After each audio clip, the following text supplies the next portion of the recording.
កាលណាមនុស្សចេះរកក្តីសុខឲ្យខ្លួនឯងឃើញខ្ញុំគិតថាហ្នឹងគឺជាជោគជ័យហើយអាហ្នឹងសម្រាប់ខ្ញុំ EP ទី4ជា EP ចុងក្រោយនៅក្នុងកលឹះដែលធ្វើឲ្យចិត្តស្ងប់និងមានក្តីសុខអញ្ចឹង EP ទី4នេះខ្ញុំក៏តែងតែអនុវត្តនៅក្នុង workshop ជាច្រើនសម្រាប់អ្នកដែលគាត់អត់ដែល clear ហ្មងគឺខ្ញុំដាក់និយាយថា renovate ឬក៏ remove មុននឹងយើង renovate ខ្លួនឯងបានចា renovate ជាដំណាក់កាលឬក៏គេហៅថាអន្តរកម្មចាអញ្ចឹងតើតើយើងនឹង remove ចឹងសិន remove នៅអ្វីដែលយើងមានសិនតើតើយើង remove បានវាអាច renovate បាន renovate បានយើង program អ្វីដែលថ្មីថ្មីចូលបានអញ្ចឹងបងប្អូនខ្លះប្រហែលជាស្ដាប់ខ្ញុំអត់យល់ទេតើតែបងប្អូនដែលធ្លាប់រៀនតាក់ទងជាមួយនឹងបញ្ហាចិត្តវិញ្ញាណឬក៏អ្នកដែលគាត់រៀនស្វែងយល់ពីច្បាប់ស្រុបទាញបងប្អូនអាចស្ដាប់ខ្ញុំយល់ចាព្រោះនេះវារៀងជ្រៅបន្តិចប៉ុន្តែបងប្អូនអាចស្ដាប់បន្តិចម្ដ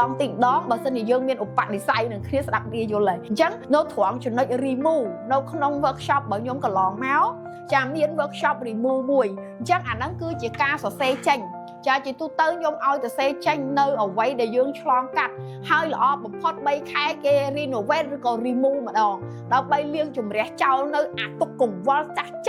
ចានៅក្នុងខ្លួនរបស់យើងជាពិសេសពេលឆ្នាំថ្មីនេះឆ្នាំថ្មីឆ្នាំសកលអីផ្សេងហ្នឹងឆ្លងឆ្នាំមួយវគ្គឬក៏ឆ្លងខែដាច់ខែនោះគេ remove ចោលហ្មងគឺយើងសរសេរនៅលើกระดาษមួយពីអ្វីដែលយើងចង់សរសេរ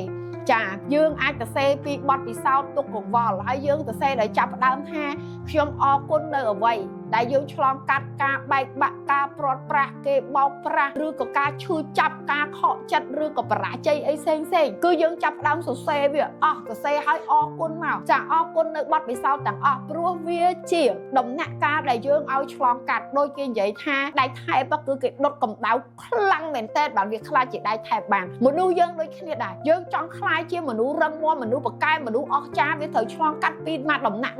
អញ្ចឹងដំណាក់ដែលយើងជួបទុកលំបាកឬក៏ភាពបរាជ័យយើងហ្នឹងអាហ្នឹងគឺជាយានដ៏សំខាន់បំផុតដែលធ្វើឲ្យយើងហ្នឹងកាន់តែមានបទពិសោធន៍កាន់តែមានភាពខ្លាំងក្លានៅក្នុងខ្លួនយើងមិនមែនល្មមមិនមែនទុនវេវកអីអញ្ចឹងអាបទពិសោធន៍ទាំងអស់ហ្នឹងពេលដែលយើងជួបវាការពិតយើងត្រូវតែអរគុណវាយើងអត់ត្រូវខូចចិត្តមួយវាទេអញ្ចឹងពេលដែលយើងទៅសេចង់សេអីទៅសេអរគុណជាវិធម្មតាខ្ញុំធ្លាប់ឲ្យអរគុណពេលដែលខ្ញុំឲ្យអរគុណបទពិសោធន៍ហ្នឹងហើយបានខ្ញុំឲ្យគាត់ទៅសុំទោសវិញសុំទោសនៅអ្វីដែលគាត់កំពុងឈឺចាប់ទាំងអស់គាត់សុំទោសខ្លួនឯងសុំទោសស្អីដែលគាត់ធ្លាប់ធ្វើខុសឲ្យគាត់ដែរបាននិយាយអញ្ចឹងនៅក្នុងហ្នឹងគឺសេអស់សេអីសេ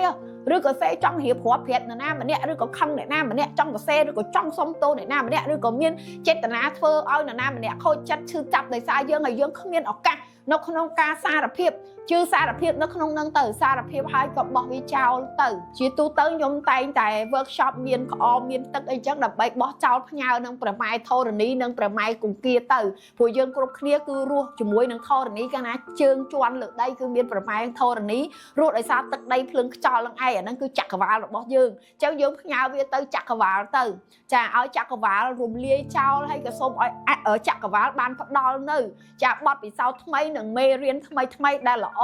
ប្រសើរសម្រាប់យើងចានេះគឺគេហៅថាបើសម្រាប់ខ្ញុំហៅថា remove ឬក៏ renovate គឺត្រូវ remove អាហ្នឹងបោះចោលទៅយើង renovate ផ្លាស់ប្ដូរទៅជាមនុស្សថ្មីបានចាហើយ EP ទី4នេះគឺវាស៊ីជម្រៅតែខ្ញុំអត់បាននិយាយស៊ីជម្រៅច្រើនខ្លាចបងប្អូនអត់យល់បើសិនជាបងប្អូនមានសទ្ធាឬក៏មានឧបនិស្ស័យស្ដាប់ខ្ញុំយល់ចាយើងអាចនឹងជួបគ្នានៅក្នុងសិក្ខាសាលាផ្សេងដែលតាក់ទងជាមួយ the power of mindset ឬក៏តាក់ទងជាមួយនឹងចិត្តវិញ្ញាណដែលយើងអាចធ្វើឲ្យចិត្តយើងនឹងរឹងមាំមានធម៌ពលមានក្តីសុខចាអ្វីគឺចាប់ផ្ដើមពីយើងឯងអ្វីវាមិនសុទ្ធតែដាច់ខាតទេប៉ុន្តែគ្មាននរណាម្នាក់អាចជប់អាភាពល្អឥតខ្ចោះឬក៏សេចក្តីសុខឲ្យយើងបានទេអ្វីទាំងអស់នៅលើโลกនេះគឺជាភាពខាងក្រៅទេខាងក្រៅខ្លួនទេលុយកាក់សម្ភារៈឧបករណ៍ឬក៏មនុស្សជុំវិញខ្លួនយើងគឺជាផ្នែកមួយខាងក្រៅតោះតែយើងនឹងខ្លួនឯងចេះបង្កើតថាយើងដៅខ្លួនឯងយើងជាមនុស្សដែលសុខដោយសាររឿងអីគេសុខដោយសារតែកត្តាអីខ្លះព្រោះមនុស្សមានភាពជោគជ័យខុស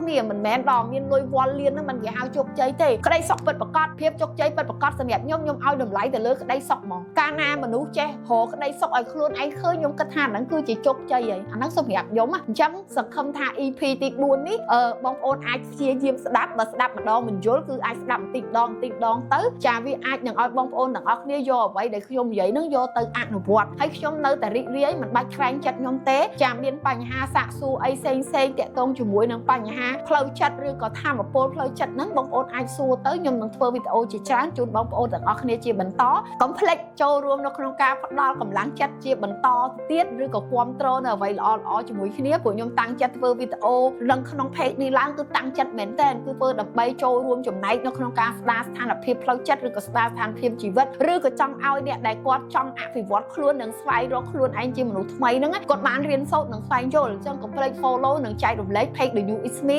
by អ្នកគ្រូសៃពៅផងអរគុណច្រើនពីខ្ញុំអ្នកគ្រូសៃពៅជម្រាបលាចា